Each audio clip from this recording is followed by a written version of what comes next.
सुप्रभात, नमस्कार। मैं सुधा सक्सेना। हम सब जानते हैं कि भौतिक संसार में कर्मों की ही महत्ता है और कर्म के द्वारा ही हम अपना भविष्य बनाते हैं। अतीत के अनुभवों से लेकर के हम अनुभवों में सुधार करते हैं और उसे परिष्कृत करते हुए यदि हम अपने कर्म करते हैं तो हमें उसके अच्छे परिणाम ही मिलते हैं। आइए आज कर्म की महत्ता पर ही कुछ चर्चा करते हैं।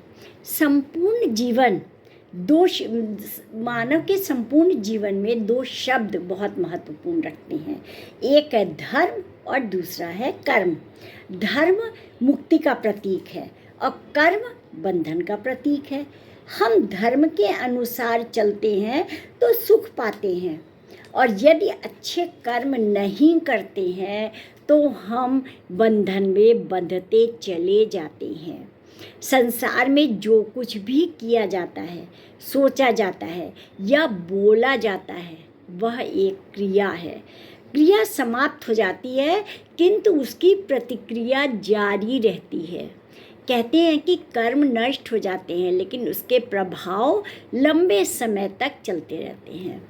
जिस प्रकार से कपड़े में अगर दाग लग जाए तो वो धीरे धीरे छूटता है, उसी प्रकार से अच्छे कर्म या बुरे कर्म दोनों का ही प्रभाव लंबे समय तक चलता है। वो कर्म तो नष्ट हो जाता है लेकिन प्रभाव रहता है और क्रिया समाप्त होने पर भी क्रिया की स्मृति मस्तिष्क के कोष्ठों में अंकित हो जाती है और अपना संस्कार छोड़ जाती है।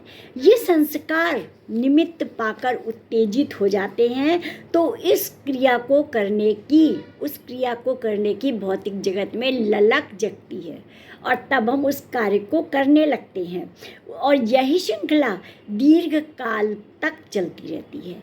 भारतीय दर्शन में जैसा कर्म वैसा ही फल मिलेगा, जो जैसा बीज बोता है उसे वैसा ही फल मिलता है। महाभारत के अनुसार भी पूर्वकृत कर्मकर्ता का उसी प्रकार अनुसरण करते हैं।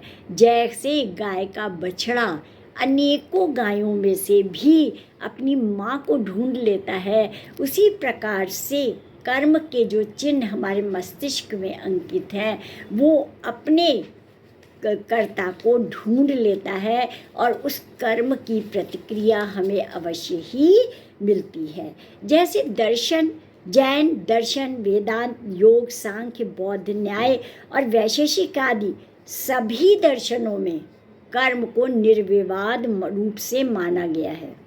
जैसे विद्युत तरंगों को हम प्रत्यक्ष रूप से नहीं देख पाते किंतु उनके द्वारा होने वाले संचालित प्रत्येक कार्य को हम देख पाते हैं और उसी प्रकार से कर्म साक्षात नहीं दिखाई देता लेकिन उससे संचालित होने वाले कर्म हम अनुभव अवश्य करते हैं।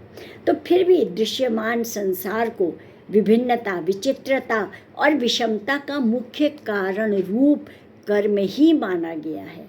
संसार की समस्त उथल पुथल कर्मों का परिणाम है। कर्म के सिद्धांत के द्वारा जहाँ अतीत को पढ़ा जा सकता है तो भविष्य को सुधारा भी जा सकता है तो एवं वर्तमान को सुखमय बनाया जा सकता है।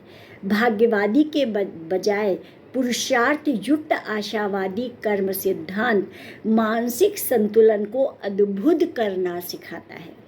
जो व्यक्ति कर्म पर अगाध विश्वास रखते हैं वे कभी भी हताश और निराश नहीं होते हैं।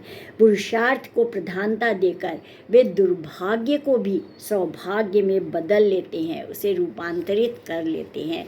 तात्पर्य यह है कि हमारा वर्तमान भी कर्म के लिए प्रमुख होता है।